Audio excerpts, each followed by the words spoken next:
Mic check, mic check. Mortal Masters podcast was made of course. Of course, me, I got a special guest, Mr. Brandon Edwards. How you doing? Clap it up for you. What's up, man? I'm chilling, man. Trying to get like you, man. How you been? Man, I'm trying to get like you. What you mean get like me? What that mean? Literally. You got the platform and stuff. You literally one of the only podcasts I watch like that, for real. Well, the claps was kind of delayed. I'm gonna do it over again, okay? So clapping for you real quick. I'm sorry. I'm trying to just talk, yo. Couldn't find a button. All right, here we go. Okay. But yeah, you can have a platform too, you know. I've always told you, you know, just get on what you gotta get on. Always. I'm gonna start there. I'm not gonna lie, I'm gonna start by getting on you. Now you had the series you were doing, you know, the Moesha thing. I like that because I always like Moesha. And then, you know, you kind of just did it, then you didn't do it, then you did do it. I liked it though. Like I think you one of them people, a lot of people in my era though, but you definitely one of the people like I feel like super talented. You just kind of pick up when you wanna, and sometimes you be ghosts, and sometimes you be super consistent and you be ghosts. So I wanna ask you that first, like what be happening in life that make you be consistent, and then what happens make you be like, I'm gonna fall back. I'm gonna just be gone for 6 months. Ooh, 6 months and 6 years. Yeah, I started up that way. Yeah, look, I knew you was gonna do that, but I need that right now. Just being in my head too much. Honestly, I be in my head too much. Like I'll record something. I got stuff I recorded, and I look at it, I be like, I'm not posting that. Like Brandon and Kilgood and my sister, like they be on me bad. Like you ain't made content in a minute. People love you. I see people randomly out. We friends on Facebook. They be like, Broisha. I be like, what's up? Like we ain't seen it in a minute. I just watched your video the other day, and my best friend, Alicia, she'll send me old videos in my DM like, the world needs you. And I'd be like, yeah, girl. I don't know. I'm just in my head too much. I say like that, I was. But Barisha is definitely out of the woods, out of the dark, out of depression. And well, he coming back. That's what I asked. I know like in life, like it's the saying, life be lifing, you know what I'm saying? So things happen. But like I said, I always look at you as a creative. Even before, like, I actually seen you doing creative things. Like, I observe, so I see things, you know. I seen you with certain groups, certain cliques, certain people, and I feel like, you know, that's a creative circle. So I always wonder, like, when I see people like that, I'm like, why they not doing this? Why they not doing that? Because I know you can take off, especially, like you said, in today's era, a lot of things that probably was frowned upon before is not frowned upon no more. It's actually uplifted now. So I be feeling like now is more of the time than ever. It's crazy because that part I don't even care about. Like I don't even care about, you know, people's opinions and stuff like that. But like I said, I'm in my own head. Like I'm my worst critic. And like I said, I'll record something, edit it, view it, look at it, and I'll be like, I'm not posting that because I look stupid or you sound stupid. Weird, crazy. Well, let's get. People probably saying, "Who the hell is this?" Let's get into it, right? Cool. All right, so Brandon Edwards. Who is Brandon Edwards? Let's talk about that first. Where you Brandon from? Edwards? Brandon Edwards is from Augusta, Georgia. Went to Butler, you know that. You know, regular guy. Well, I ain't even gonna say that. Not even regular. I always knew I had like some kind of creative itch, juice, some kind of magic. But yeah, just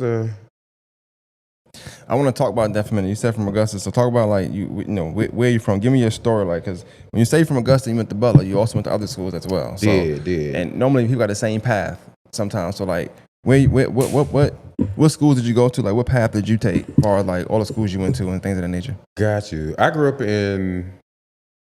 was born in Sunset. Oh, let's start there. Okay. Definitely born in Sunset. Project baby. Definitely. I mean, you know, that's where my family's from. I didn't see that coming. Okay. Didn't? You got some good decorum then. Yeah, because I didn't see that. Period. Come on, decorum. No, but yeah, definitely born in Sunset. My mom and my daddy, they were together, not together. Wait, hold on. What do you mean? What do you mean? You know how that go, like your mama and your daddy. I don't think they were together when I was born, but they were dealing. Because along Yo, came, you gotta chill. I'm for real. They were dealing because along came Brianna, so they were doing something. But you know, I've been with my mama mostly. I know who he is. Not like he's absentee, or is he? I don't know. Whatever. But it was just me and my sister, and my mom mostly. You the oldest? I am the oldest. 15 months. Everybody think my sister the oldest. No, I thought that just now because you were like, then came Brianna, but you was already there, so they. That's what I'm saying. Like that's why I was saying like they were still dealing because then came Brianna after. Oh, me. okay. So they were still dealing. They were doing something. Yeah, had to, you know. Had to come out of nowhere. You know, I mean, immaculate conception, maybe. I don't know. But yeah, it's just us three. I mean, it was my mom, my grandma, and my auntie. Literally, they used to tell me all the time, like when my mama had me, she barely saw me because my auntie and my grandma used to just come pick me up, like you go to work or you take a nap. We got them. Yeah. But yeah, real family based. Church, Mondays, Fridays, Saturdays, Sundays, a lot of church. I went to Barn Chapel Elementary. Hold on, real quick. I want to get into that part. So you said it was the three of y'all. So like, I know you said your dad is not absentee, or is he? To quote you. So what, like, when you were younger, not, but when you were younger, like, what was that relationship like with your dad and your mom? Real tea. It was. I mean, we would see him. My mama always had. She always made sure that we knew his side of the family. She wanted us to know him too, but she definitely kept us around. My cousins. They're our cousins, but they were old enough. We respected them like aunts, so we called them aunties. I got that same. Okay, I like that. I like that. You know, I don't know if you know Corey and Tiffany Gilchrist. Those are our cousins on my dad's side. Those are our cousins. Like I've known them all my life. They mamas, like we always was with them. Cookouts, birthdays, or just randomly. Like she wanted us to know them, so we do. And then if we were over there with them, then you know he might pop and be like, "My kids over there," and then they would just get down. Like they just had a real. Like I remember being outside at a cookout one time, and he walked up. You know, I want to see my kids, and he said something to my mama, and she was like, "Leave me alone." Next thing you know, they like it was baddies out there. Like they was just like, oh, get down mean fighting. Oh, they was getting down. Oh, yeah, okay. Like, I thought you meant dancing. I didn't know. Dancing. I mean, like a cookout. I thought you were saying like they be dancing at it. You know? No, they got to it. Like my mama. I don't know what happened before me. I mean, she would tell me stories, but that's her story to tell. But like vaguely, I'm sitting in this chair, like I see it. Like my aunties and them, they was like, "Get them cheering out of here." And like my mama was like, just going to work. But that's how a lot of our interactions were. So eventually, it was just like, you know, we'll see you when we see you. Yeah. But you said it was the three of y'all. So three of y'all meaning your mom, me, my sister, my mama, as a core. You know, the three. So describe y'all's relationship amongst each other.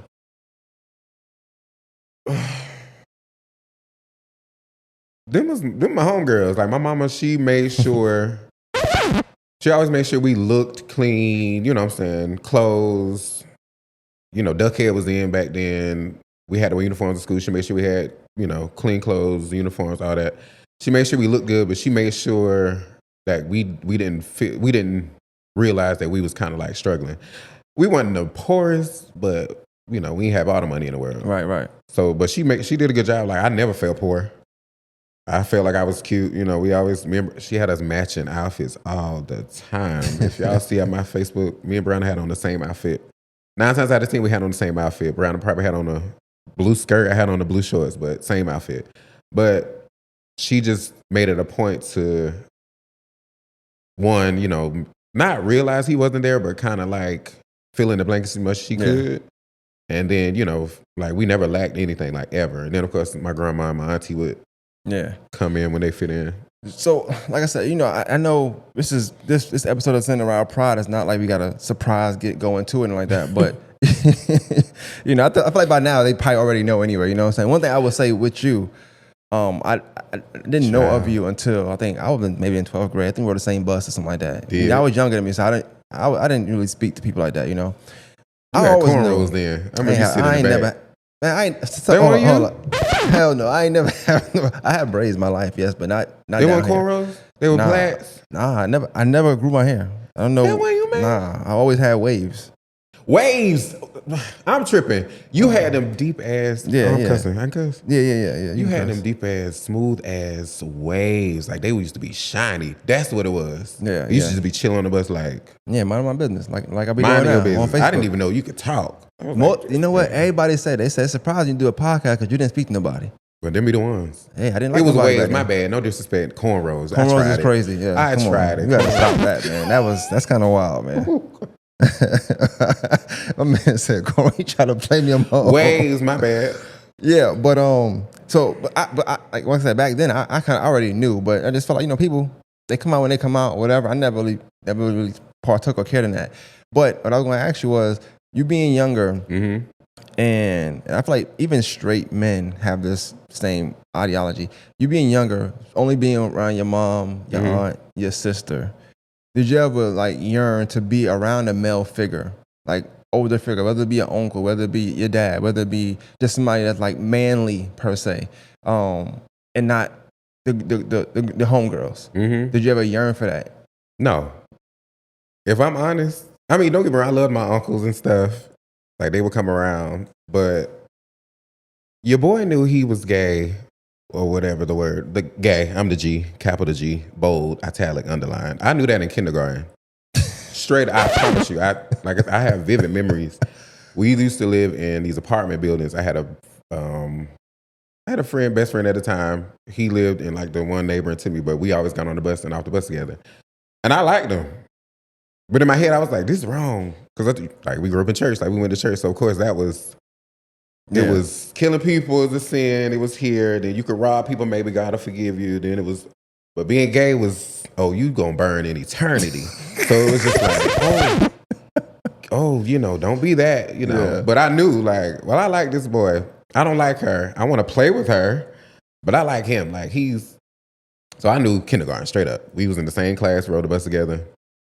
I mean, I love my uncles because my mom has my aunt and 2 brothers. So I would always see them. But I never, I mean, it wasn't like I was like, oh, I want my daddy or I want to be with the boys. I hated being in a room full of boys. I hated it. When they used to divide, like, us boys on one side, girls on one side, I used to be over there like, I want to sit by Ashley. Like, I want to sit by my homegirls. Because I hated it. Like, they used to try to toughen me up, and I hated it. Kindergarten now, 1st grade, like, it's like they smelt the soft on me. They're like, you soft. I'm for real. What's wrong with this man?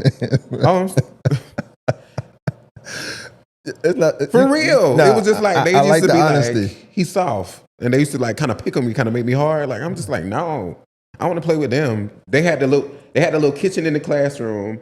And the girls would go play in the kitchen and play house, and the boys would be over there like drawing and wrestling and stuff. I'm in the kitchen. I promise you, I'm in the kitchen. At Barn Chapel, I'm in the kitchen, like with the frying pan. Yeah, girl. But they used to make me be the husband, but like, that's cool as long as I'm with y'all, but I'm in the kitchen. I asked you, that's funny. I asked you that question. I'm screaming. to go into, I was going to say, sometimes when you're younger, I think it's like a lack of, yeah, you funny. It's lack of intelligence sometimes, right? You assume, because like you mentioned earlier, one thing you said, I already know people are going to test me as soon as they're watching this, before they get to this part. Oh, his mama did it. Because you said, oh, well, me and Brianna used to dress alike. Yeah. So in their mind, you said blue. You ain't say pink. You ain't say, but in their mind, they thinking y'all dressing like girls. But you telling me right now in kindergarten, like, it wasn't about your dressing. It was like, I like him. That was it. You just you liked the same sex. That was it. I knew. And it wasn't even on like, no, like physicality. Like, I ain't even getting into that till later, but it was just like, I knew like, he's cute. And then I would look at my friends, my best friends, I'd be like, she's cute too, but that's like my homegirl. Like, she's pretty. Like, I want to, make sure she looks cute. Like, she looks cute, but he's cute. Like, I want to sit by him. I want to get to know him. Like, I knew that. Yeah. I never said it out loud. Of course, I was a kid, but I just knew, like, it was like a crush. Well, good question. When did you know? Because you knew this already. Hey, cool, kindergarten, 1st grade, you just keep it to yourself and you're in Brandon's world, right? Bro-isha. All right, so when did you know, like, all right, I ain't supposed to be saying this stuff out loud to nobody. So I got to keep this to myself. Like, around what age, what grade was it like, oh, okay, I'm that. Whatever they talking about and playing and bullying people about, I'm that. So I got to chill. I guess like then, kindergarten, 1st grade, 2nd grade, kindergarten to 5th grade was like the bullying. And I knew, like, I feel this way, and I know I ain't supposed to say it out loud. Mind you, like I said, I'm going to say it throughout the whole thing. Church, like, I'm going to school through the week. We in church Sunday. Not every Sunday, but, you might hear a sermon, Sodom and Gomorrah, and then they talk about, the men was, it's not of God. God, man and woman. I'm sitting there like, okay. Monday, back to it. Like, I am who I am.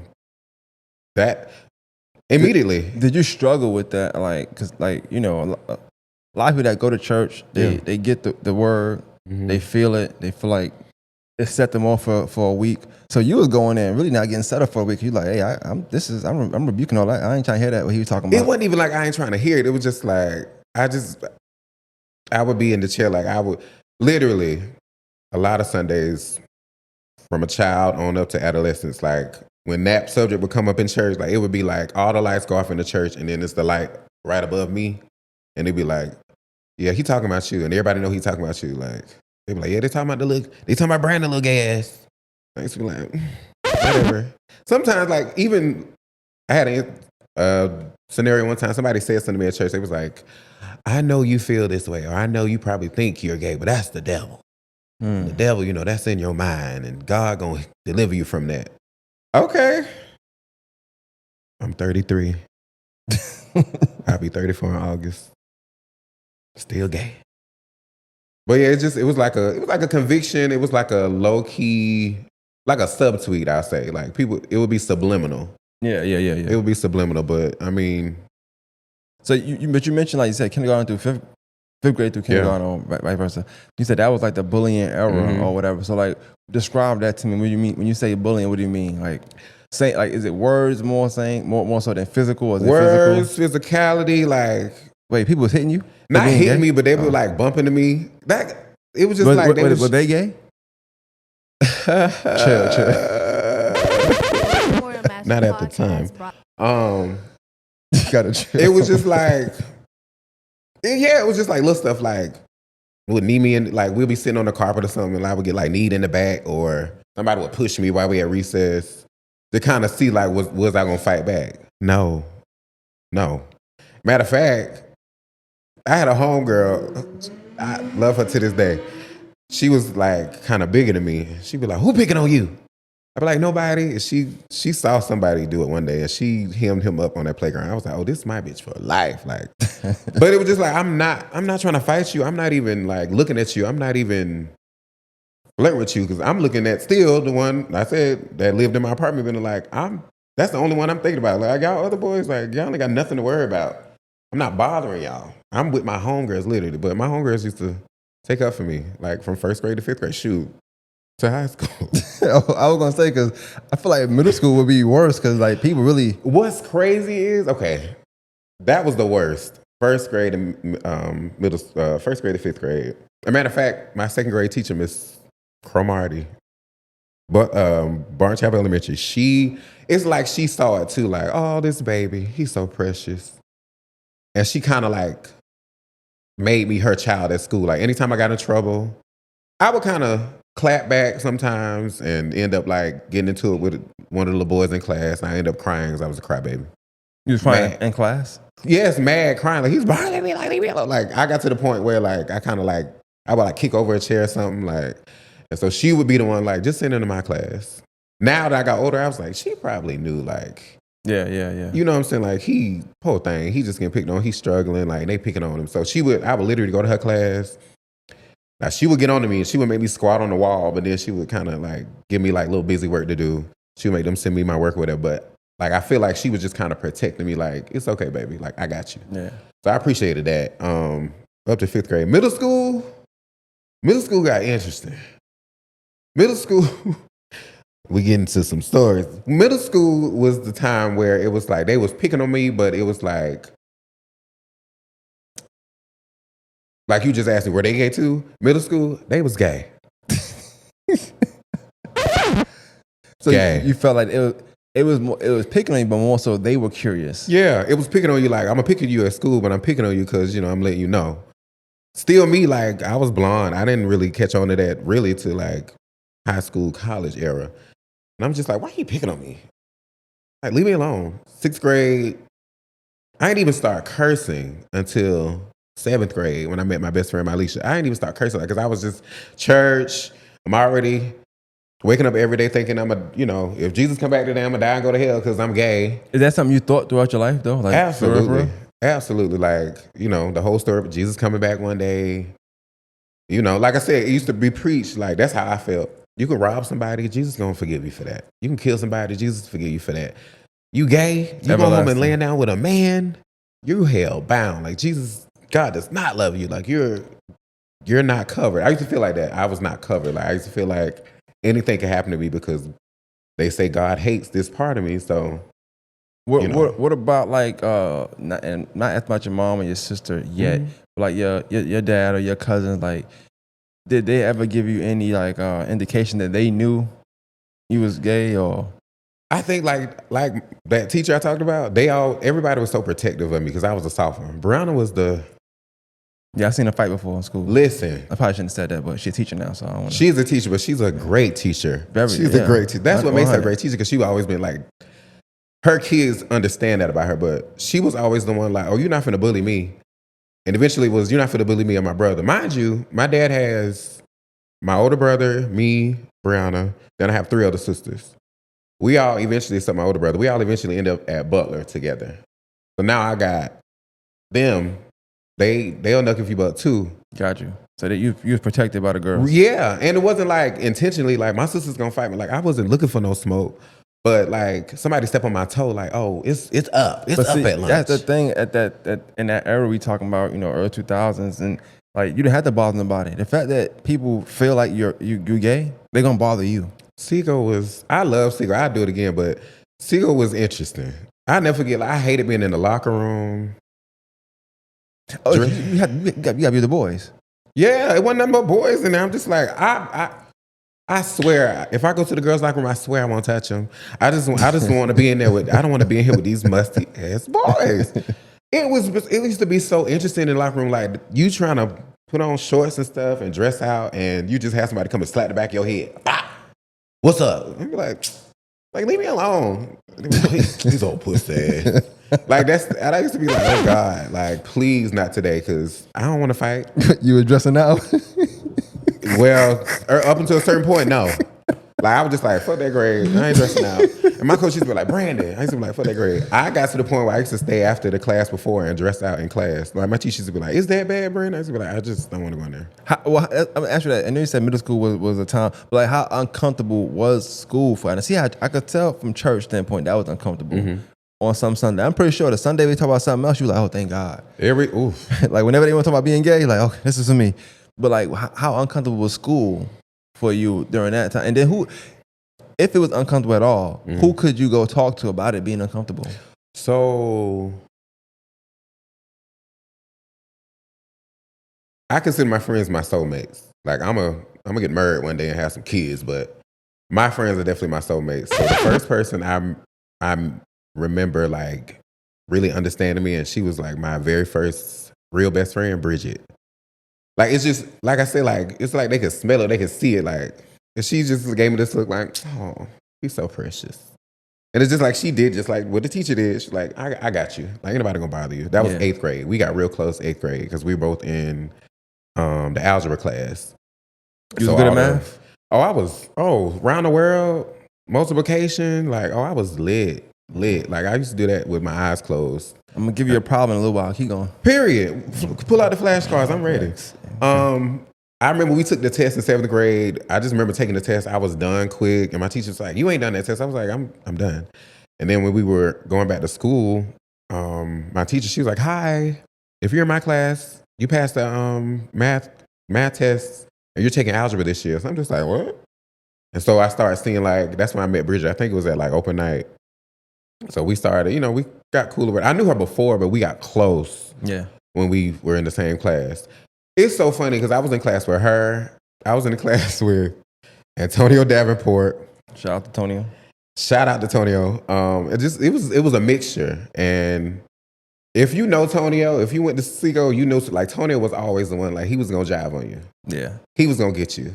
So I was never on the same team with Tonio. Not to bring him up, but he's if I ever write a memoir, it's gonna be a chapter. He's gonna be included in it. Cause he gave me a different perspective, and I'll explain why. Because if you know Tonio, he would like jive Joan, like he gonna get on you. So being in the class with him, I was like, oh shit, I'm gonna get it. I'm really gonna get it. I'm gonna get it. So we ended up being in like a group in literature class, and it was me, him, and 2 girls. Like we was around each other every day. I was like, this man gonna make my life hell. And he did.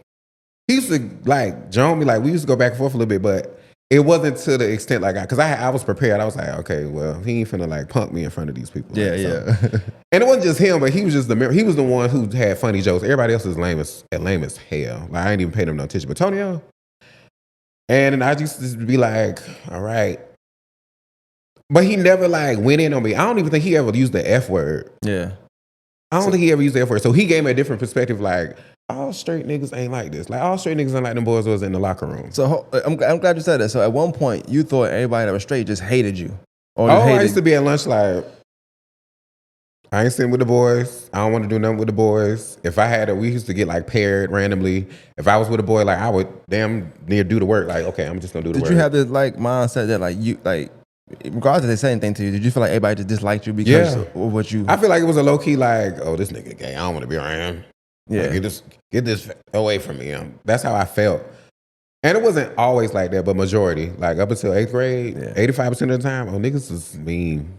So you mentioned Tony. I want to say something about him real quick because I interviewed Adrian last year, and I see Adrian in the gas station one time, like before I interviewed him, and he wasn't dressed like Adrian. Obviously, he was dressed like somebody else, a girl. And I said, shout out to Adrian. That's my best friend. I spoke to him still. I was like, "What's up?" I'm talking to him in the gas station. I don't be caring about that. Don't bother me. Right. And so I said, "Come on a podcast," and he had a good podcast. But I remember my 12th grade year. It was like I don't know. We had something in the gym. I don't know what it was. What y'all call it? Pep rally or something like that? Yeah. We had it in the gym. He goes in the middle of the floor, stands up like and just bends over, but shaking his, you know what I'm saying? And it's like, but people, like even the boys, like nobody got mad. It was Adrian, you know, everybody get mad. But I brought Tony up because the next week we was in school. He was like, Adrian set that bitch off, didn't he? You know what I'm saying? Like, and that was just funny because like most people would look at it like a negative thing. Yeah. But it was just funny to us and funny to him. But I also never, even as much as Tony would joke, I never seen him like shame somebody for being gay. He just was like funny. That was it. He never. It's not like I'm whether you're the coolest person or like I'm just gonna joke on you because that's what I do. That's what I do. Like that's what I said. Like I knew him. We went to Seagull. I knew who Antonio was because he would like I would witness him like Jonah. I just be like, God damn, I just knew my little soft ass. But that's he was one of the people who changed my perspective. I had a homeboy in middle school, Trent. He didn't give me a hard time. He was kind of the ones kind of defend me. He would join me too, but yeah, high school, I just knew. I mean, 8th grade going to high school, I just knew like Tony was gonna give me hell in this algebra class. But he did not. Like I said, I don't remember him ever using the F word with me. He would just, like get on me. Kiki. Did that bother you when you were younger? Like the F word, was that something that would bother you or make you feel away? Yeah. I don't know where that accent came from. Yeah. Lil Mo. Yeah. But yeah, no, I hated that. I hated the F word like all my life. I hated the word. Like it just sounds bad. Like, what? So then my teacher was just like, that's a pile of sticks, right? I'll never forget. I was boohooing one day, like, because somebody had called me that. I feel like that's what used to set me off. Like when they used to say that word, I used to get like real mad. I remember throwing a chair. I had a tantrum in the class. Where you threw a chair at?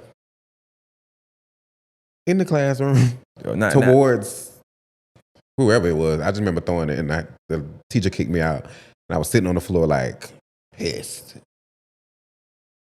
Just, I don't know, throwing a chair. I didn't know what was going to happen. But you said that word, so it's just like, okay, I'm mad now. Yeah.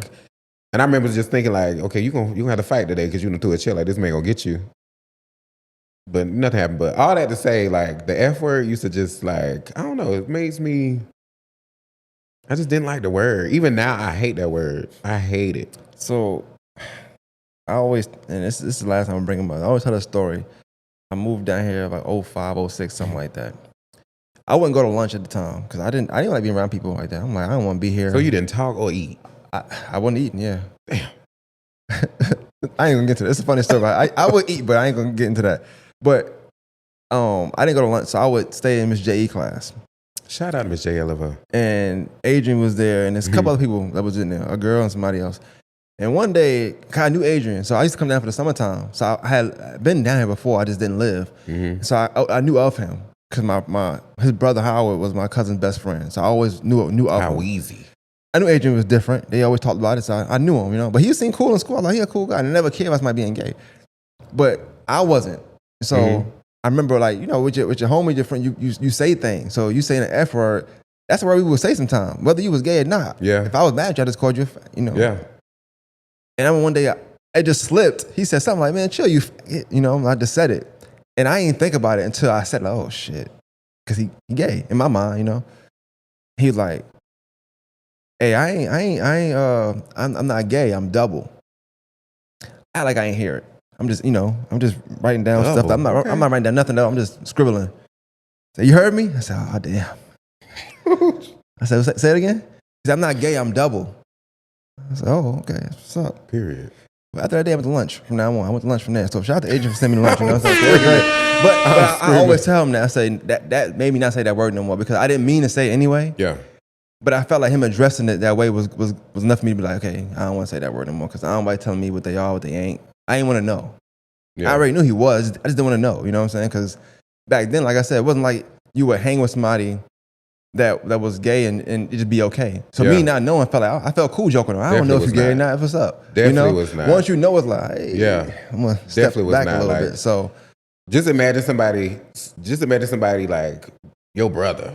Like I talk about this to Brandon all the time. He be like, I ain't never worried about that. It's like, Brandon used to catch hell. I promise. I know he used to catch hell because he used to be like, well, why are they so close? Like me and Brandon got close 9th grade. We had a couple of mutual friends, but we ended up sitting at lunch all the time. So it was me, Brandon, and then all the homegirls, you know. So me and Brandon, you know, of course, we eventually just, you know, started chopping it up. Again, I knew him in middle school, but we weren't close. Mm-hmm. We just got close. So again, like that 2nd grade teacher, like Bridget, Brandon was also like, I got you, bro. Immediately. And ever since then, it was just like, because I had a brother, but we never grew up together. Yeah, yeah. Now I will say this, back to your question where you said, did I long for like male? Knowing I had a brother, I always wanted a relationship with him. I will say that. I did always want a relationship with my brother, which we have one now. But not back then, though.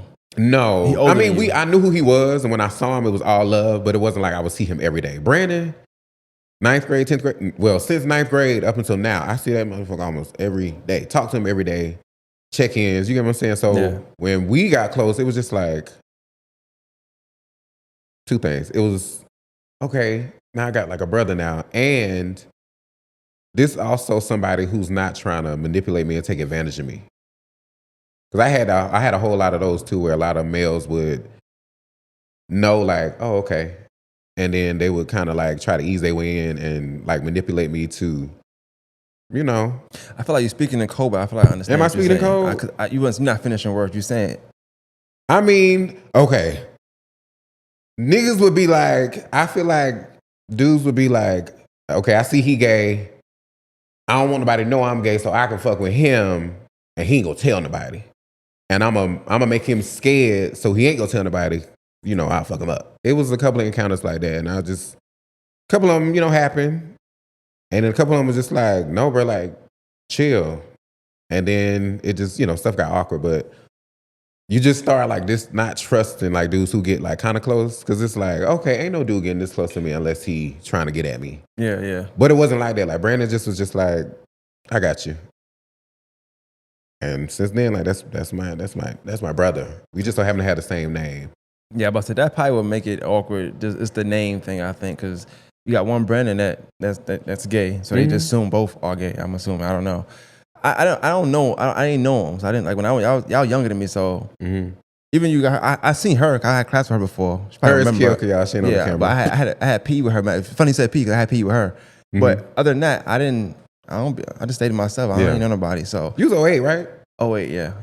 But I also left and went to Jolie for a little while too. So you know. Oh, I forgot. We bounced around a lot. You know, we couldn't. You graduated from Butler? I did. Yeah. Okay. I came back home. I was gonna walk out. I thought you was an Eagle. Hey man, I got my days, man. I'm just playing. I got my days. So you're a bull eagle. Okay. That's cool. Yeah. Gold and black, gold and green. That's cool. My whole family from good colors. I like those colors, man. They great colors, man. Gold and black. I bleed bulldog. Bulldog way all day. Well, let me ask you. So you said high school. Like, what was your day like in high school? And I asked that because in high school, everybody feel like they're grown, freshman to whatever, right? But you grown now. You kind of coming into yourself. Definitely. Most people ain't grown no more. You know, maybe some people. But what was your day like in high school for you? You said day to day? Yeah. Okay, I never felt like I was in a closet. I just knew like what not to do at home, if that makes sense. Like when I used to leave because I used to live with my auntie. Crazy, my auntie and my mama stayed like 2 blocks away from each other in Pepper Ridge. And my sister stayed at my mama's house. I think we was just up under each other too much. So my sister had her space at my mama's house. I had my space over there. So it worked out great. But every time I would walk out that door, it was like I would take a deep breath, like, now I could be myself, child. And I would go to the bus stop. My best friend Bridget, she lived in Pepper Ridge, so we would meet at the bus stop. Also, that's the way I met Taisha. She would be at the bus stop with me too. We got cool at the bus stop, but day to day was cool. I just felt like I could breathe at school. And then when I got home, it was just like, okay, get it together. Not like be a boy, because I still was feminine at home. Yeah. But it wasn't like I was like out and proud. I wasn't proud at home. I was proud at school, but I wasn't proud at home. Definitely. Okay. I definitely don't get that. Come on, not proud and proud. I'm like, yeah. Because I was going to ask you that. So I want to, I just said that, Brittany, I want to say that, like, to you, like, at what point would you, I know you said when you was kindergarten, but you getting older, at what point would you say, okay, I was gay then? Like, I'm gay here.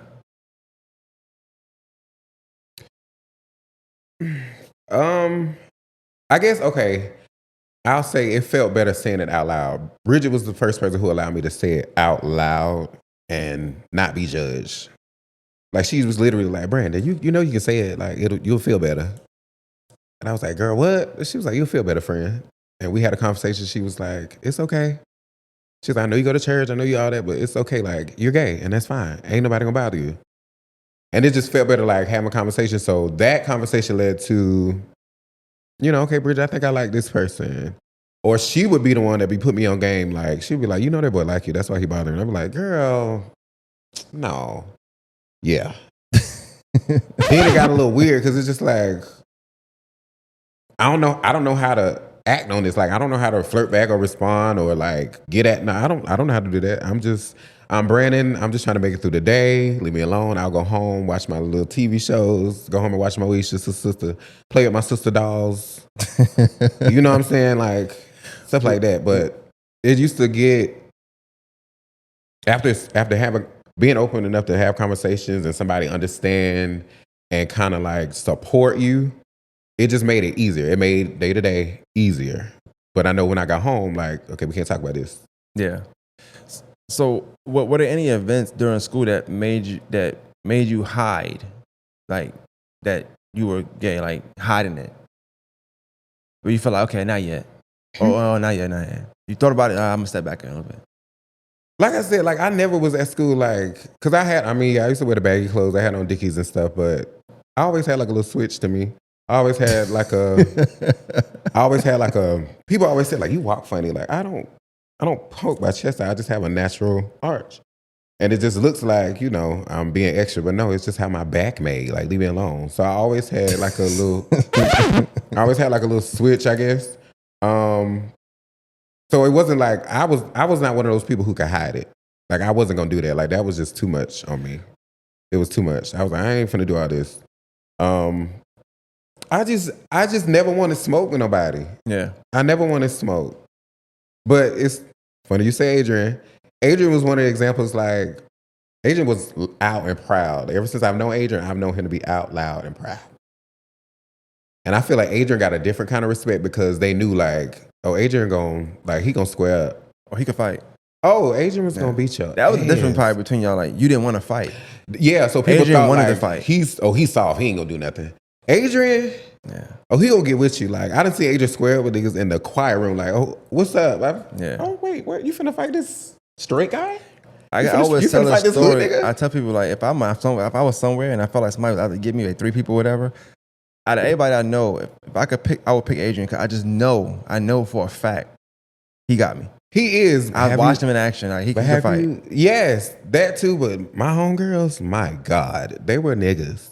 Like, them girls, they not niggas no more, but they was niggas in high school. Like, that was another, they were, like, and I love them down. We grown now. We grow up. We changed. Their mothers and different things now. God bless them. But in high school, them girls was niggas. That Chanel and that Kyoka, they both, like, Chanel's always been like the mother.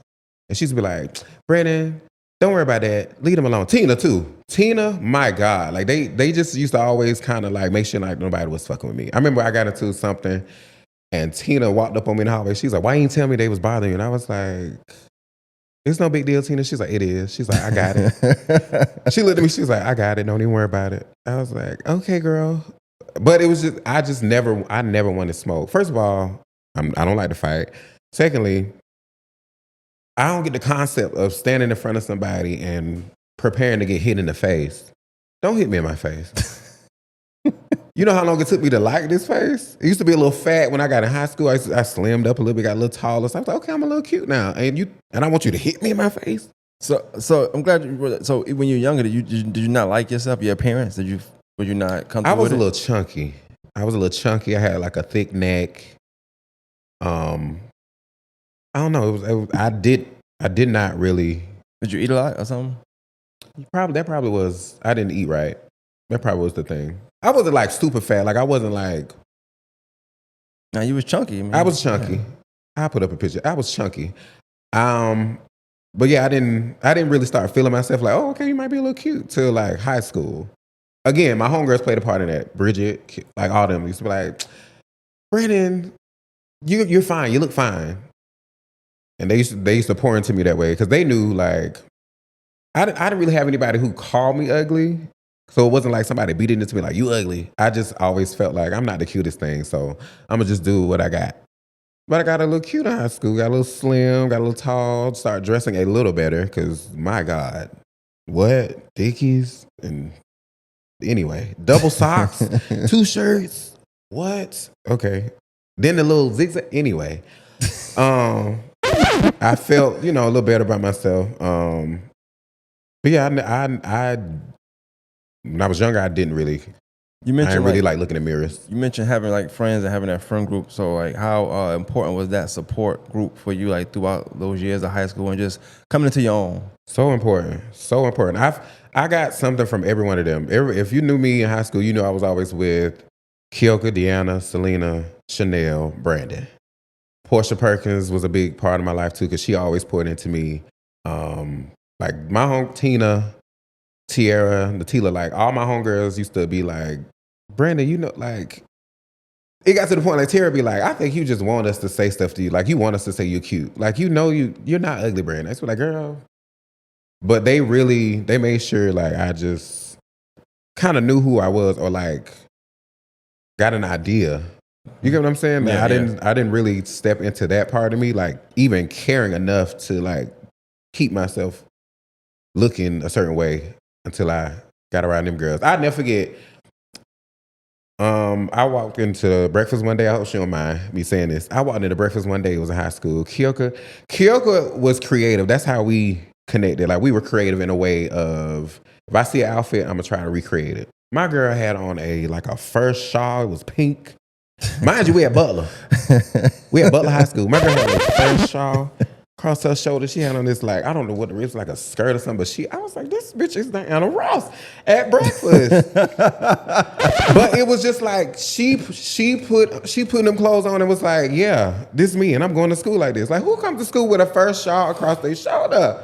I was like, who this bitch think she is? But I never forget that day, and it's embedded in me because she didn't give a fuck. Like she was just like, I like it, I'm me, and I'm that bitch. And guess what? She was in the lunch line with our cheese omelet with a first shawl with the. Imagine walking to the table with the breakfast tray with a first shawl. I was like, this bitch is. But that encouraged me, like, okay, like, step into you, like, be you. I don't give a fuck what nobody say. So I'm glad you said like because I wanted to ask you like your years like without being proud, right? If you could redo it, how soon would you be proud versus when you actually decided I'm gonna be proud of what I am, be proud of who I am? Knowing what I know, I would have been it would have been a whole different Brandon at Seago. Like, oh damn, middle school. You going to middle school? I would have been a whole different Brandon. Like I wouldn't have been as like scared, I guess. Timid. Good word. I try. I wouldn't have been as timid around like dudes, knowing what I know. Like just knowing like everybody ain't out to get you, Brandon. Or a lot of these niggas don't care. Or a lot of these niggas just putting on, but they coming for you because you the soft one. They don't really want to fight you, but they know you're not gonna say nothing back, so they gonna get points. Yeah. Knowing what I know now, like, I would have ate their ass up. There's one in particular. That man gave me a hard time. We was in the portables one day. He was like, he kept saying he was gonna beat my ass at the end of the week. I'll never forget. I know his name. I see his face now. Shout out to him. God bless his heart. That man said he was gonna beat my ass on Friday. And so around that time, I was real cool with Glendasia, Trent, and Brianna, my cousin Peanut. And Peanut was like, he ain't gonna touch you, Brianna. He ain't gonna do nothing to you. That man walked in the classroom. We was watching a movie. We was in science class. He walked in there. He was like, you know I'm gonna beat your ass, right? Like standing in front of me. I'm sitting down. I was like, whatever. And he literally, slow motion, he balled his fist up like this and did like this and grazed my face. And I remember I was like, he was like, yeah, but it's gonna be harder. And he walked out the portable. And Peanut looked at me, she was like, that nigga gay. Glendasia was like, I know he didn't just do that to you, Brandon. Oh, hell no. She was like, Brandon, don't even worry about it. I was like, but imagine, my dumb ass just like. He was flirting with you. And so my response to them was, but he's ugly. Like, I don't like him like that. Yo, you gotta I don't like him like that. I promise you, that was my response. At that time, so at that time, where everybody not like out in the open or hiding or whatever in the closet, not in the closet, but not proud, like, can you still pick and choose? Like, now I feel like you can kind of, I like different. Could you have to just do like what's in the community, like who out, like is like a list of, I don't know if you had a list of people that just was gay. I guess y'all got a list. I'm pretty sure it was a list. Yeah. It was a list. I mean, clearly, if you think about Butler, it was like a handful of us who were clearly gay. But middle school, it was just like no, like I said, I feel like it was like 3 of us who was like out, the little soft boys, but the soft boys is crazy. Come on, soft boys. Yeah, what's going on? There's another thing I used to hate too. People do it to this day too. It's just part of my head. Like they used to be like, "You cool, Brandon, because you ain't like them." It's like, what does that mean? They like, well, you don't do too much. Like you ain't extra. Like you don't act like a girl. You ain't proud yet, man. You ain't proud but see, yet. Again, that's not me. I'm real feminine. I'm sitting here with my legs crossed. I'm definitely feminine. But I'm not gonna get up and shout out to my best friend Adrian again. I'm not gonna get up and put on like, get like a skirt and do my makeup. Like that's just not me. It's never been me. I never forget I was younger and I thought maybe like, okay, you're gay, maybe you gotta act like a girl. Or somebody actually told me, yeah, you gay and you the girl, you not the boy. You gonna always be the girl in a relationship. So imagine being like 10, 11, I guess, like, or 9 even, because I was young. I'm supposed to be the girl? Okay, so that means I got to wear girl clothes. And I never forget my older cousin, Portia's sister Carla, my oldest cousin, she, real pretty black girl.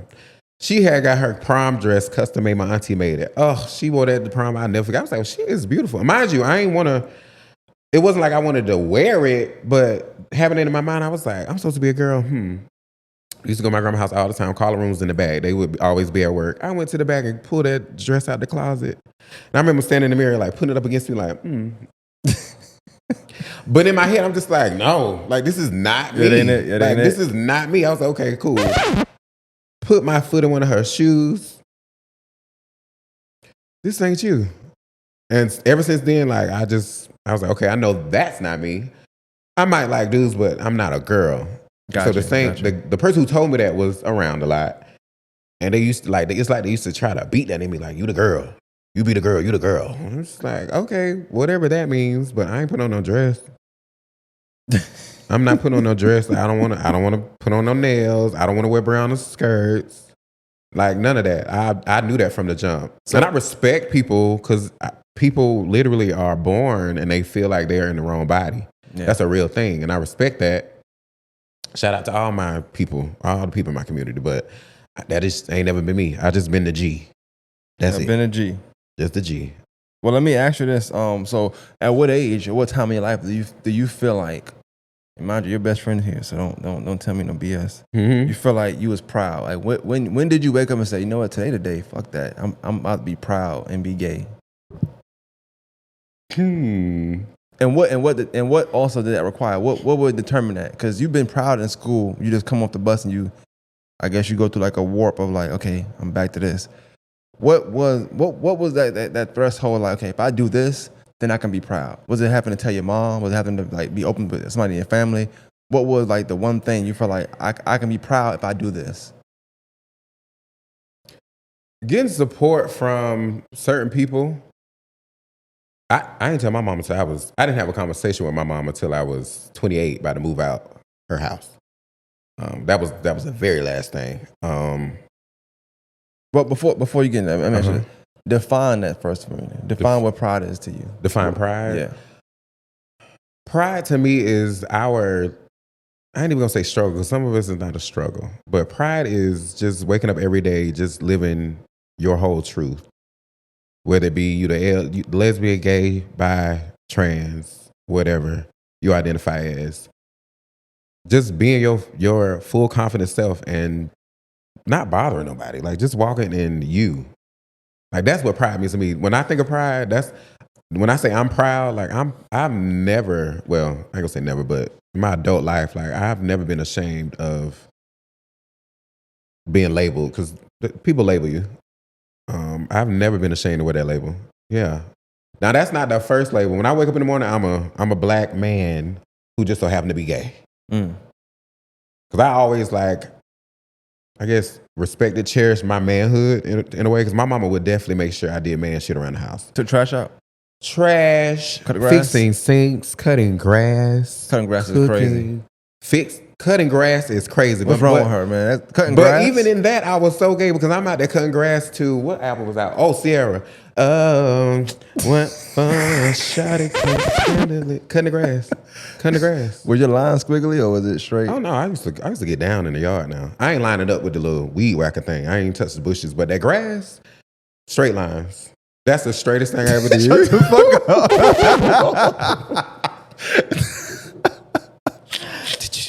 Yeah, that was the straightest thing I ever did, was cut grass, baby. Oh boy, that's funny as hell. That young man out there taking care of his mama and his sister the whole time in my ear. That's his child. We in the house, angel style, independent women. I swear. All right, so tell me. You said to your friend you told me you was gay, like yeah. But to your family, how'd you come out? Running back, your sister. Crazy. What was y'all dynamic like? Was she the person to know you gay? Was it your sister or was it your friends? I feel like, as far as my family is concerned, my grandma and my auntie, and God rest both their souls, I feel like they knew. Like, my mama told me when I was a baby, my first person I used to sing a lot, my first favorite artist was Toni Braxton. So imagine me in diapers singing 7 whole days now to work from you. Like, and that is my favorite artist. And because it was like random one day, my mom was like, "It's crazy that you love Toni Braxton." But she's like, that was one of the first songs she used to be singing Toni Braxton around the house. My aunties on my uncle's side even said it, like, you used to kill Toni Braxton. Yeah. And so my answer to them was like, so damn, I've been gay that long, huh? They cracked up. But I feel like my grandma, my auntie always knew. That's why they were, again, so protective. Brianna definitely knew. Like, Brianna used to always, to this day, Brianna be like, "Mama, you had 2 girls." Mama hate that. She be like, "Brianna, yeah, she out of pocket. She got to chill." Her and Brent, they don't respect me. They don't respect me. I can't wait till they watch this. It's Pride Month. I ain't got Skittles. I ain't got a balloon. I ain't got a cookie. Nothing. They call me sister girl. That's crazy. Nobody watching no Skittles yet? That's no insane. Skittles. No cookie. No balloon. No nothing. Happy Pride. Nothing. Nothing. Some friends you got. Exactly. Talk about it.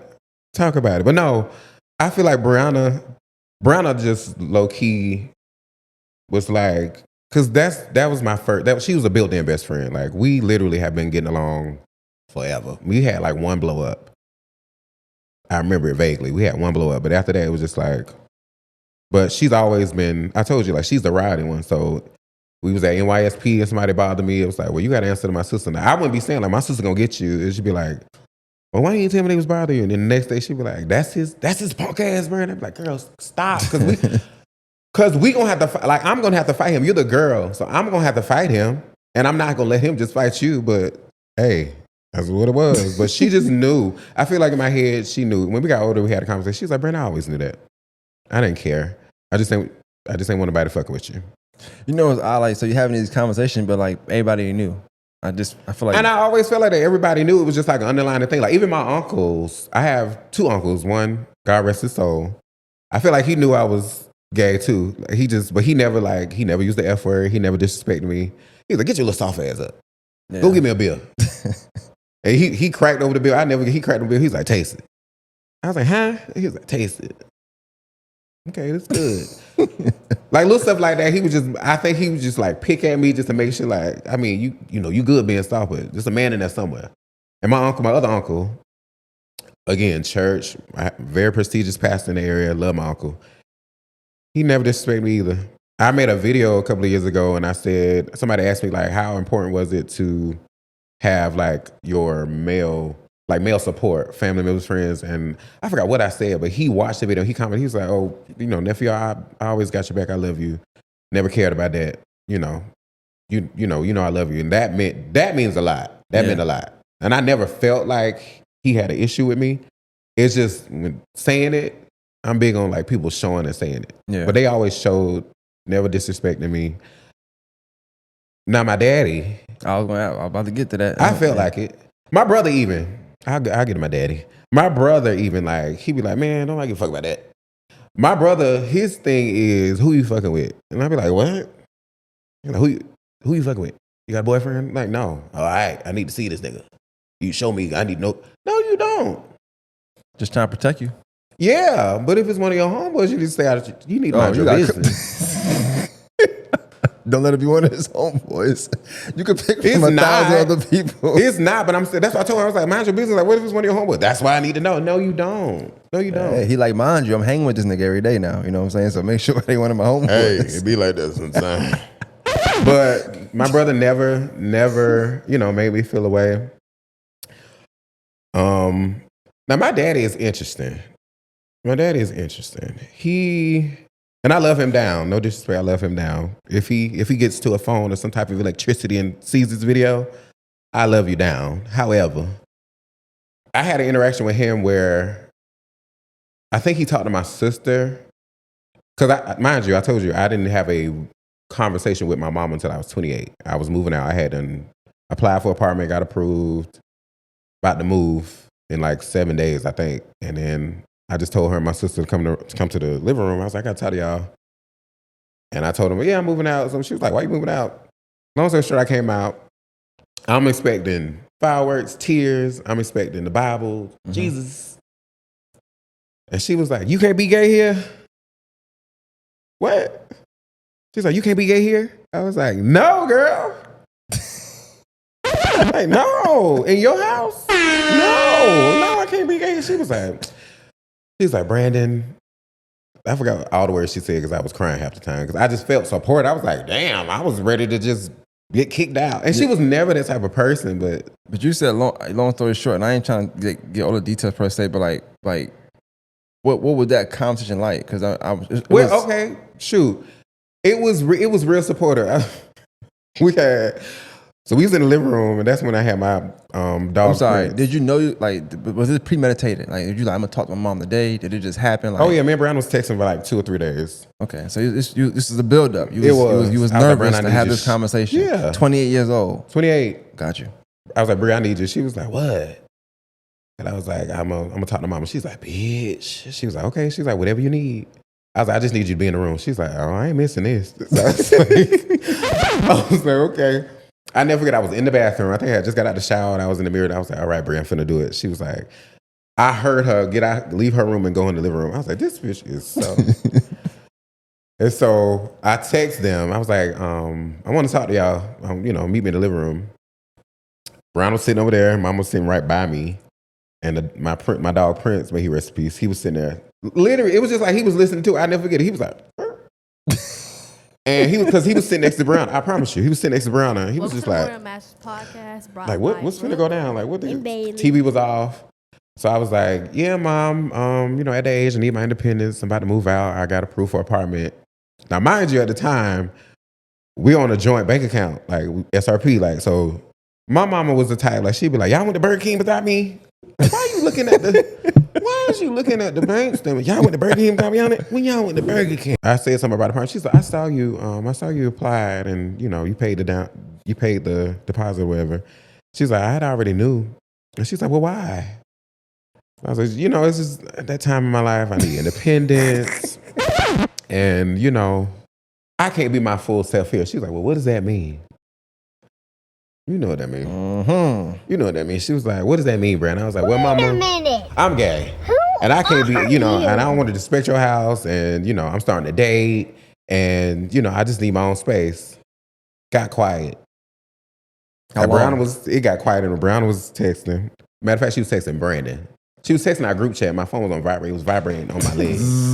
Yeah, it's like every time I see some Brown, I'm texting like, child, this bitch, he doing it, y'all. And my phone vibrating right here. So I'm just sitting like, okay. So I don't know what to expect. I was expecting tears. And I'm being funny, but my mom was never the type to be like, pull out the oil. She was never that type.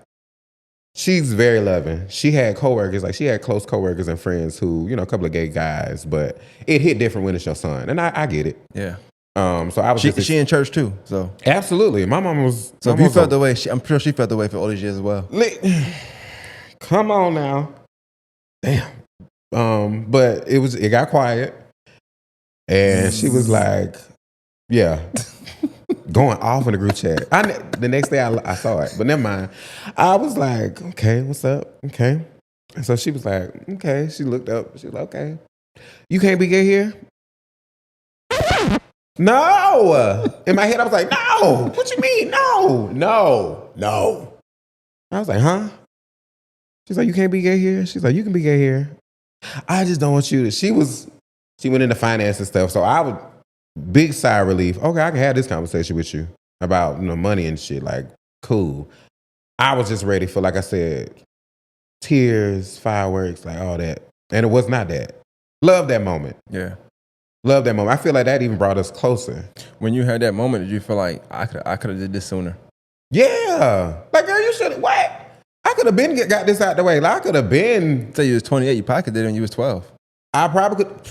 Probably. Come on, therapy. Probably. Hey, that's what I'm here for, Probably. Y'all, man, fix my life. Come on, man. No, for real. It could have happened sooner. That was exactly one of my thoughts. Next morning, like I said, Browner was texting in the group chat. But I did wake up to like, I'm so proud of you. Like Brandon was like, proud of you, bro. Like I told you it wasn't gonna be like that. Like you think too deep. And Brown was saying the same thing. We love you. I know it was hard, yada yada. And they were still cracking on me, sister girl. But that's what Brandon said. Brandon was like, you could have been did that. Like, I don't know why you was so. But it's just like it's been me, my sister, my mama. Don't get me wrong. We had my family members who we saw, but waking up, going to bed, those are the two people I woke up to. Those are the two people I went to sleep to. So they was my first, they was my everything. So I never wanted to, even though it's my life, I never wanted them to feel any type of way. Like I loved them down. So I just knew that was going to be kind of like a strain on our relationship. But it was not. It was the opposite. Like, we so close now. She don't want to hear about my boyfriends or nothing, but we so close now.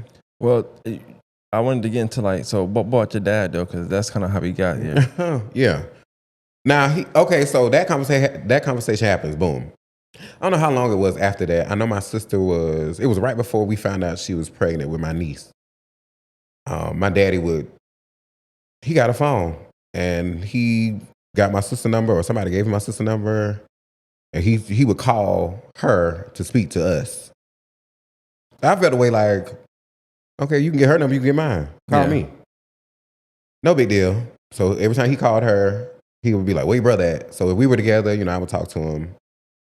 And we had this conversation. Again, I left him down. But this is just kind of like, what the fuck? We was on the phone and he was like, you got something to tell me? I was like, huh? You're 28. Mind you, you're 28. 28?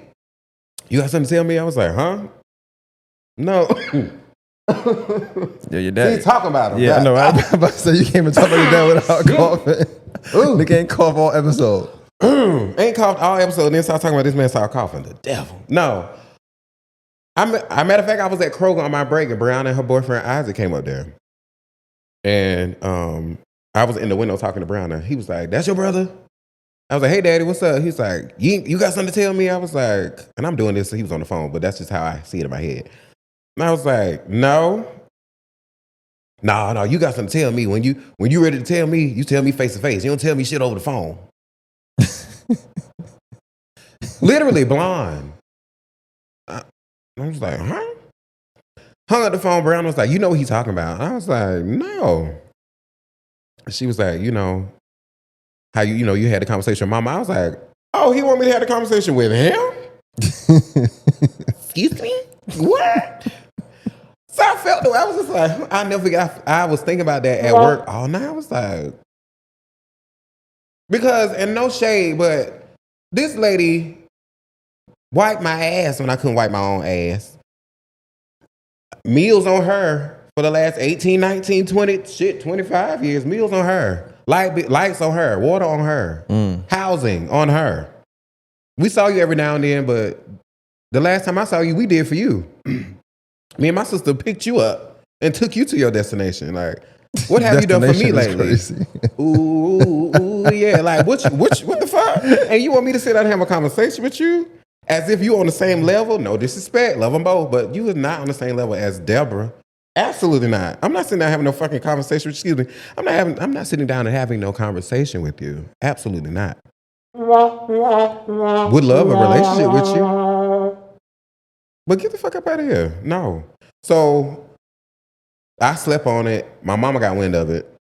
I never forget. She called me boo. I was at work the next day. She called me boo-hoo, and she was like, "You don't owe him nothing." She was like, you ain't got to tell him nothing. How dare he talk to you like that? Yada, yada. She was pissed. I didn't take it that serious. I just was like, hey, he tripping. No. She was so mad. And she was crying on the phone. She was like, "You don't owe him nothing." She was like, "He ain't been here all these years. You don't owe him nothing. Don't tell him nothing. You better not call him." I was like, okay.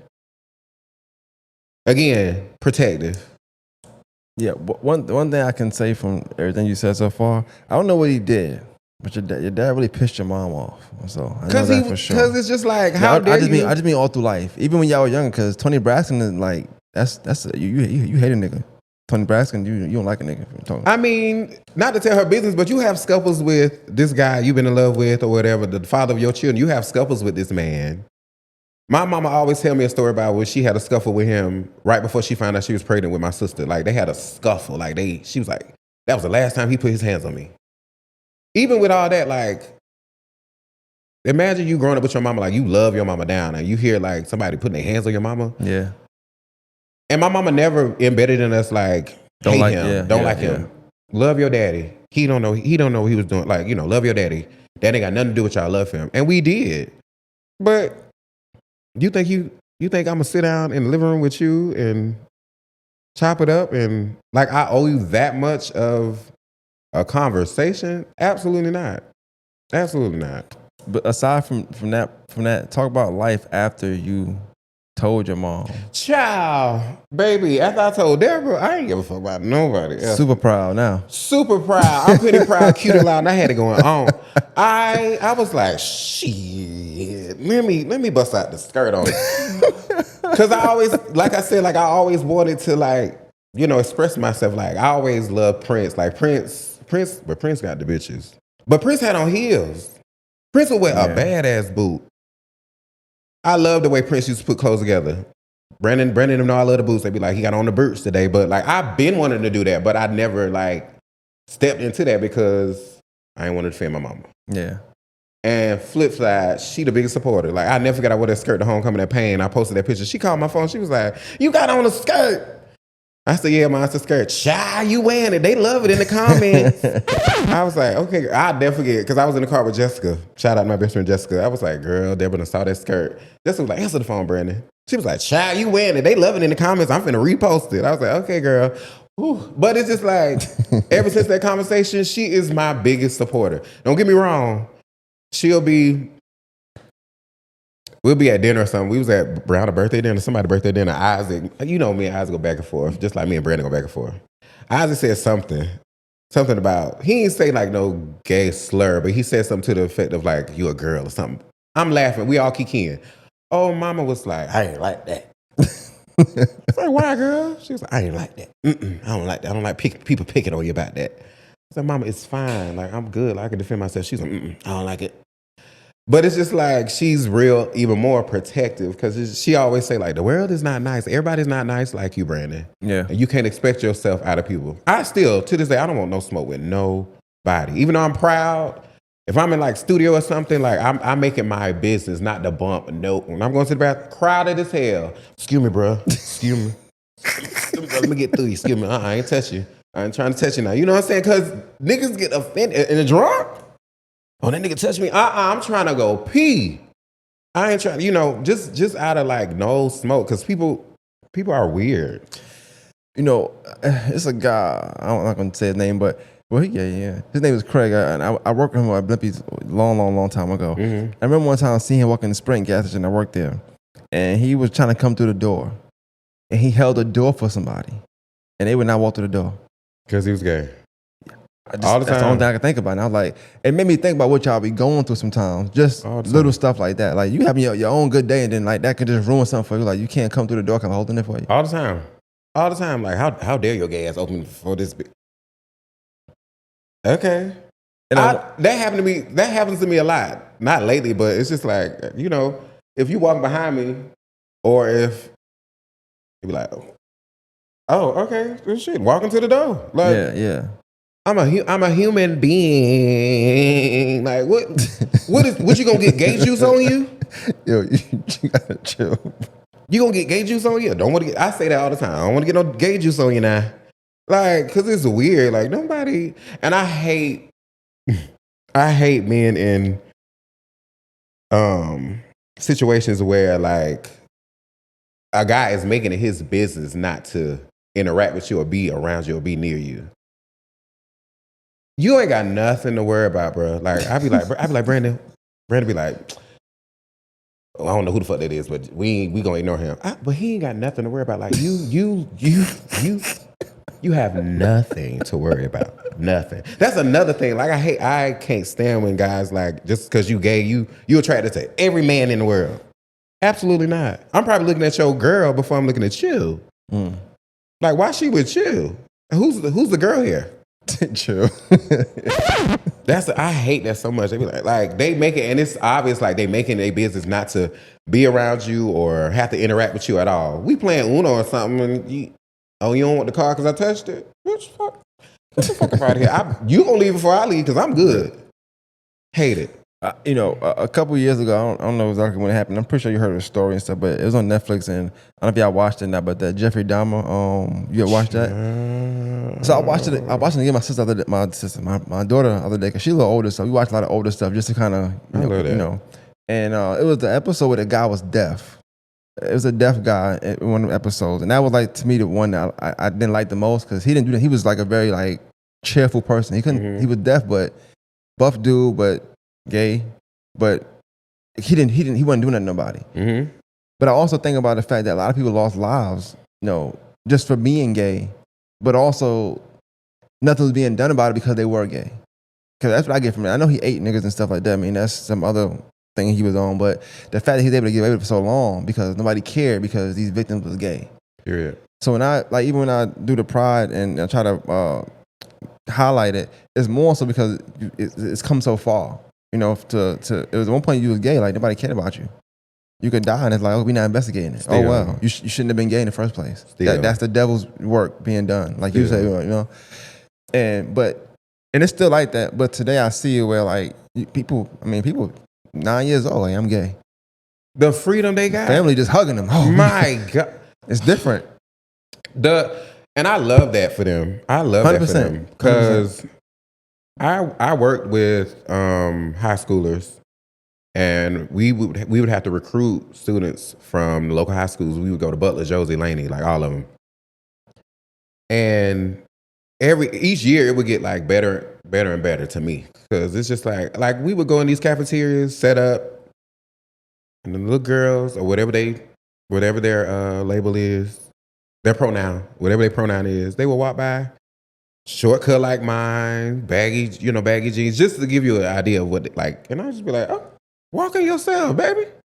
What's up, sir? What y'all got going on here? And my bosses would be like, okay, so that's a young lady, or Yeah. yes, but and I used to like keep them up on game, like that's a girl, this her name, yada yada. But just seeing the freedom, like y'all walking, y'all choose like the boys if they identify as she now, lip gloss, hair. That's another way I would define pride as well, like freedom, feeling free. Freedom. Free to be who you want to be, right? Freedom. But I also think about it in the sense like, I talked to you earlier, I get on you about you like, why you not doing this? Why you not being consistent, right? But there's so much trauma in your life that you probably endure that kind of contributes to you being inconsistent sometimes, you know? Because probably days you had, you know, great days. Then some days you have like, you know, I don't know. You My know? God, today. And therapy. I love this. And I think about like where even you, like where you could be creatively wise, you know, if you were able to be yourself since 6th grade. Because some of them been themselves out the womb all their life. Like, that's it. They ain't got to deal with, okay, when I turn 18, I'm going to tell my mom, something like that. No, they know young. They know. They got to sit know. in church in a hot seat. Nah, they navigating life through their true self in real time. You know, you probably had to back up a little bit. Okay, well, let me say checkpoint here, you know, so you can tell me about 21, 24, 27, 28 with moms. These kids, I had that convo with mom, but she had it with me. She had it with me. My mom told me I was gay. A couple of my students was just like, I may have had a few like, Mr. Brandon, I'm nervous, but the kids are walking there. I had a student with like 2 moms. I had never seen that. You got 2 moms? Oh yeah. They used to always be like, Mr. Brandon, I love you. You know, my moms, I mean, I never caught wind of them. When they came up there, they used to be like, hey, Mr. Brandon. I was like, oh. Makes sense. Love it. Sir, ma'am, you know, whatever your pronouns is. But I love that. They got so much freedom. And I was a little jealous at first. It's like, damn, y'all get to be yourself all day, every day. Here I am walking around Seago wearing these big baggy ass Dickies. Didn't want to wear those. I wanted skinny jeans. Did you sing to that song, My Dickies? Like you would like that song? There's a song called My Dickies, My Dickies. Who you talking to? Brandon. Did I used to sing that song? Yeah, like you had Dickies on. Okay, no, my homeboy, the boys used to do it. I used to be sitting there in Dickies. They used to sing that song.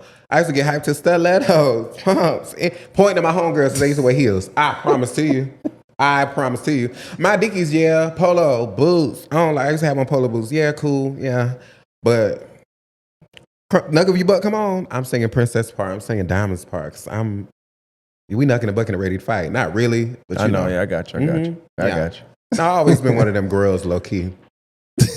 As Adrian would say, girl. Like, yeah, girl. Welcome to the Morning Masters podcast. Oh, boy. Brought by Brooke. But yeah, like I said, I try to highlight, you know, every year I try to do that. So you don't try. You do. We appreciate it. I try my best, you know. But I always feel like because how I came up, I would see it, but I never felt like I had to like overly dislike a person because they was gay.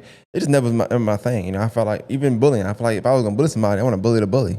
I never wanted to bully. The bully. You know, that's how I feel like you get respect. But I came up different, you know. So that's why I don't bother nobody. Unless they bother me, then it's like I don't bother nobody. Like I said, and that's why it's important to me because I mean, don't get me wrong, I'm loud and proud all day, every day. But a part of me, like, I don't want that to be the only thing people see. Like some days you can look at me and be like, clearly he's gay.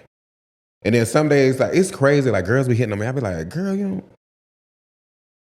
That's another thing. It's another thing now today too. We talk about the pride side.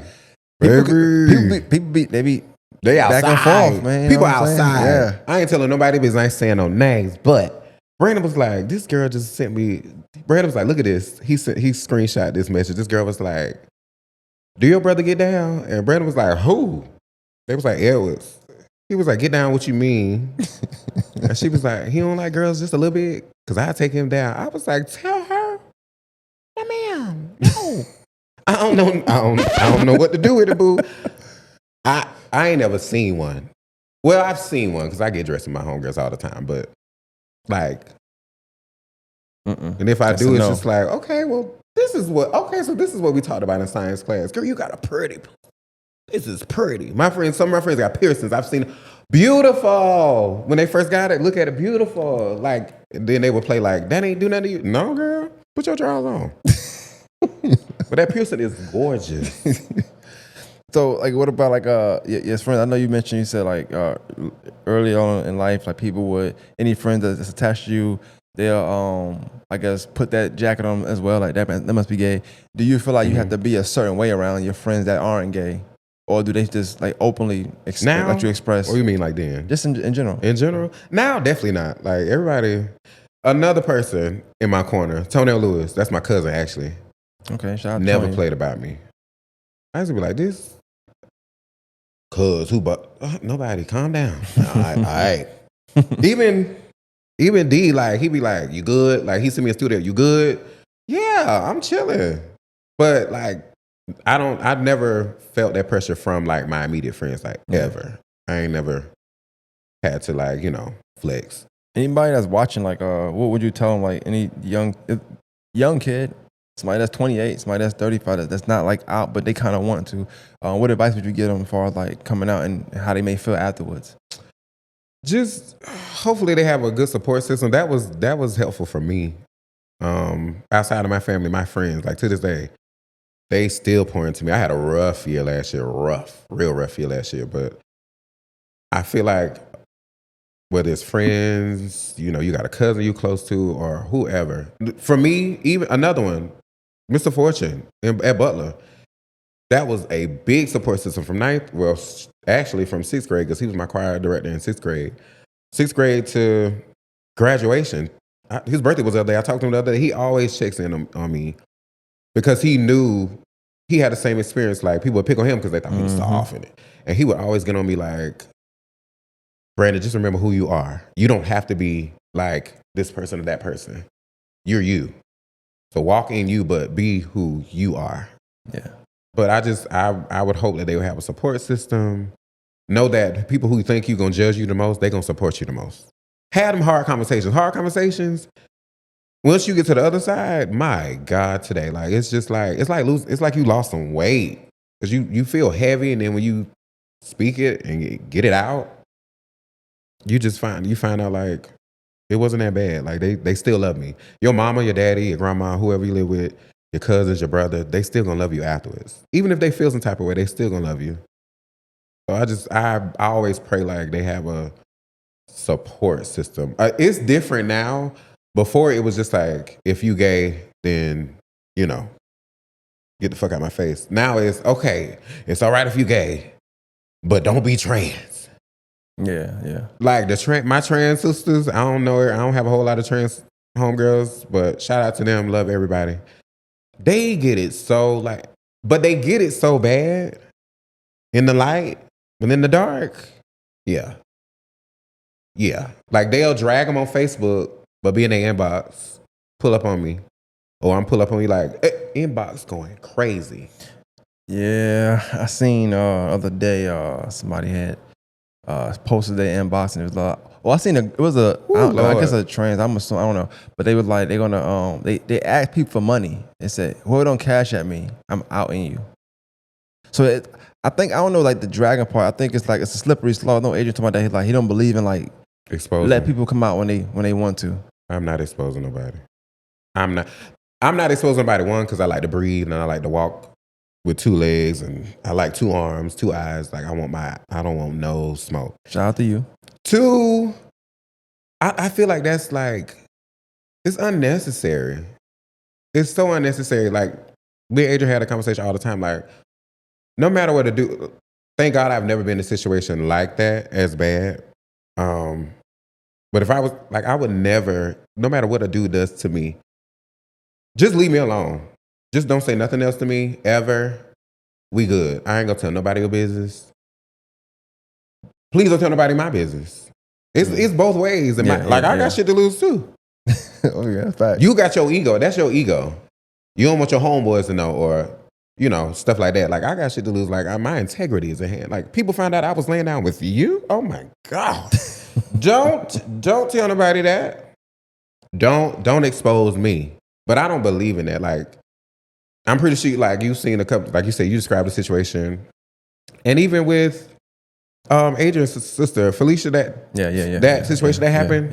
That when I say that, like I remember just the events leading up to it. Like all due respect to her, I didn't really have a close relationship with Felicia. I was always, me and Adrian was close. But I knew who she was. Never had an issue. I just remember that panning out in a matter of like a couple of days. I was like, Jesus protect her. Like, even though and people had their opinions, like, well, she did. I remember being at Kroger, like, people messy. Yeah, yeah. So Felicia on live. Brandon, what you think? Why y'all asking the gay boy? Just because I'm gay, I don't want to, I don't care. I don't care. Well, Brandon, any of these niggas? No, I don't care. I don't want to touch that. I just remember like praying for her protection. I mean, things happen. That was a lot, but it ain't even that deep. My biggest thought on that is I would never want to put nobody's information out. Like, you come out when you want to come out. Mm-hmm. This is a guy I know now. Like, he'll text me and be like, I respect you, bro. Bump that. I was in 3DL before it closed. Never met this guy in my life. It was like over 30 night. I was dancing on the floor. And he walked up to me, not like crazy, but I'm just in the floor like, probably, I think it was Crime Mob that was playing, whatever it was. I'm on the floor minding my business. He walked up to me, he was like, hey, bro. He was like, hey, bro, like, I really respect you. Like, you just you out here being you. So my cousin was like, you good, bro? I was like, yeah, I'm good. He was like, no. He's like, I just respect who you are. Like, you out here being you. Like, that I respect that, bro. Like, always be you. I didn't need to hear that, but it was cool coming from, like, I don't know this nigga. Yeah, yeah. So I was like, okay, cool. Mind you, I'm still dealing with that. Okay, you being genuine or you just trying to, you trying to go to the candy store. What the fuck? Candy store is closed. Like, I went on that. But he was real genuine. He was just like, no, like, you have a good night. I see you out with your people, with your homegirls. Like, y'all have a good night. I was like, okay, cool. Okay. That's one thing I respect about people. I've never had a squabble with nobody in a long time, I'll say. Never had a squabble with nobody. I feel like people respect me because I respect them. And I've always, like, that's part of my character. Like, I never want my character questioned because respect means a lot to me. So if you don't bother me, I don't bother you. Well, I appreciate that, man. I think you did a good job. First of all, I want to say that, like, you speak very well. I think you spoke well. And I think watching you talk and listening to you talk, I do think you should do more, like, content related things, talking. That's just me though. I say that all the time though. I just need to get some more mics. I tell you every conversation. Year. You tell me anytime like we interact or something, like we be talking about so different. You be like, yeah, but Barisha though, I be like, damn. Yep, I ain't gonna forget it. No, Barisha is definitely Barisha got a lot to talk about. Barisha is definitely coming. He just had to. I think Barisha had to go through some stuff, but yeah, he's coming. He's coming. So for the people who like don't have a support group, like, what do you tell them? What advice do you give them? Man, jump in my inbox. I talk to people all the time. Like, stuff like this. That's why when you Shatara tagged me, when you remember you posted, he was like, who would y'all want to hear from? And that's my sister best friend. She tagged me. I was just like, okay. And then like a couple people started texting me like, do it. Like, stop being scary. Do it. Brandon was like, get your punk ass on that podcast. I was like, okay. That's crazy calling me a punk during Pride Month. That's crazy. They don't respect me. But they don't. No Skittles, no nothing. Now watch tomorrow. Anyway. You're gonna have a bunch of Skittles tomorrow, ain't it? No. And even tomorrow when he see this is gonna be watch. Anyway, just reach out to somebody. If you see somebody you kind of connect with, I jump people DMs all the time, just encouraging, and then we end up like going back and forth. Like, I'm telling them, they ain't encouraging me, and then I end up pouring into them because we all feed off each other. Like, the community is not all. We're not all bad bitches and fighting in the streets and stuff and pulling off wigs and exposing people. We're not all like that. Some of us are really human beings who just want to be loved and want to show love. And like, anybody who does not have that community, just anybody you connect with, just reach out, open up. Like I said, me, I don't mind. Like, I love pouring into people. I love having conversations. I love being raw and unapologetic about myself because I feel like anything I've gone through before could help somebody. Right. Like, I don't care. People know my business. I be like, child, I tell my business before anybody find out. I'm like, child, Brandon said that before. Like, don't wait. So reach out. Just reach out and touch somebody's hand. Somebody. Make the world better if you can. Don't get me to singing on this goddamn podcast. Hey, tell them where they can find you right then. Like they reach out to you. Confidence too, though. Confidence that could take a while, though. Confidence, like people always be like, Brandon, I don't see you. Like you always been this type of way. Child, please. You was faking a long it time. It was a facade. Like, and I would go home and be like, God, it's hard. But that pressure turned into, like people say, like pressure produces diamonds. Yeah. I mean, I ain't the biggest diamond around, but a bitch is a jewel. A bitch is a goddamn, okay. Like, but confidence, it takes a while, but you'll get there. Whoever watching this, you connect to it. Even if you don't jump in my inbox, if you don't listen, you're gonna get there. You're gonna be straight. Well, you won't be straight, but you're gonna be straight. Yo, you gotta relax. You're gonna be straight. Oh, that's funny, man. Yeah, I definitely appreciate you coming through. Appreciate you. Like, I love your platform. Like that. I don't say that loosely. Like when you post content, like I'll be at work. Like, okay, I'm gonna watch that later. Watch it later. Screenshot it so I can watch it later. Like, cause just like your whole production, like I be taking notes. So shit look familiar on my shit. Listen. Hey man, I try. So I like doing this, but I really feel like when you're doing what I'm doing and you really true to it, you just like doing it. It's not true to it. Yeah. And people be, and I'm gonna say this too, you can cut this out. People be hating on your ass. They be hating. I be like, what? That man don't bother nobody. And it be subliminal. I be like, oh, they talking about. I text Brandon so quick. Brandon be like, yeah, they talking about my boy. Why though? Just I must not catch wind of it, but if I catch wind of it, no, you're petty. Oh, okay. Oh, yeah. you petty. No, but you petty. That's on social media now. What people will be telling you, like, and it's probably on a tangent, but when I see people outside, I do address them. Like, I do ask them. You give that. So, you give that like real professional, like yeah. Or not, bro? It depending who it is, But when I see people outside, I ask them sometimes, like, yeah, I don't bother me to do that because I feel like we men, So most of us are men. You're right about that. You are right. And I try to that. support everybody. Like I be watching other stuff, but it just be like little stuff be happening. Even if I don't like somebody, I still will share their stuff. Yeah. And this is how I always been. Cause I feel like, especially people watching me and they watch what I'm doing, I want to put everybody's stuff out there if I can. I cannot like you. I share stuff all the time that I don't watch the full stuff. Yeah. But it's just like support. Support. That's it. Like, this is not funny. But support. Repost. You petty. That is petty, funny. But yes. I didn't laugh not one time. I must support and say laugh my ass off. This or is it be crazy. like, and this is no shade because who ain't posting nothing, who ain't made no content is me. But it just be like, it'll come up, or I'll get, how they tag 99 people. Oh my God, yeah. They sketches or they show, and I'm one of the 99. I'm just like, oh, they only got 2. Let me give them another share. Yeah. I'm with you on that. Yeah. Because I hope people would do that to me, even if you don't think it's funny. If it say this person plus 8 likes, I give me 10. I give that one. I do it. If I like something and it's my heart, I just liked it, I will heart it. I go with the flow. Listen, I just want people. I would want that same grace, even if I don't fucking brain like that. But this is cool. Like, do it. But I do that all the time. But no lie, like I be like, why they be coming for the masters? Like, what's up? Tell them they gotta tag me. I only address people when they tag me though. But that come with a price too though. So I ain't gonna stop. So. Wow.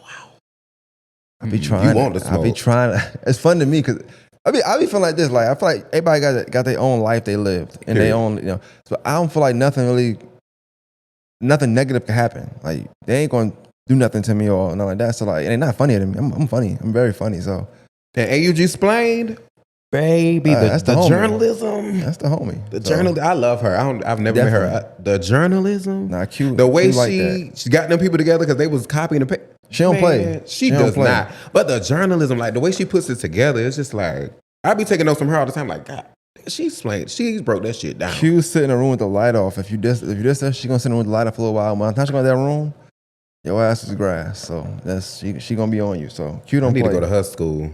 Yeah, she need to open a school. She good at marketing and all that stuff too. Like she do a real good job. I'll come to y'all class. Y'all need to have a pod class. That'd be dope. I like that pod. I'll be right in the front. Brandon, yeah.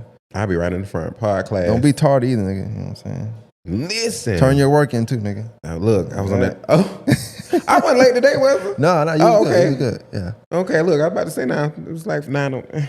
Nah, it was all good. I was tired. I worked at 6 in the morning. I worked 6 to 9 a day. So He's a good man, Savannah. He works, Savannah. Good man, Savannah. He's a good trying man, to tell everybody Savannah. that. Yeah. Tell the world about you. Who you All right, dating More Than these Masters days? podcast. We out. Huh? Y'all look. I'm just hit my boy out. Nah, I'm good though, man. But I definitely appreciate you coming through, man. For real. No, This was thank dope. you. I For real, appreciate thank it. you. I appreciate it. Like this gonna like you gave me the little fire. Like I mean, like I said, you always get on me, but this is different because I barely see you in person. You always get on me in the DMs, like get your shit together. But now seeing this like production, like this is inspiration. I be working, so I ain't got You time. work. I came work from work straight here. Work. So yeah, he works, definitely. y'all. He got a job.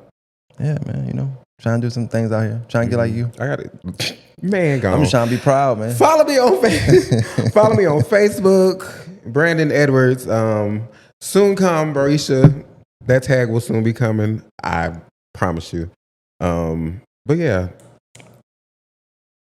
I appreciate you, bro. thank you. This was dope, man. More Than Masters podcast. We out. Yeah, that was dope.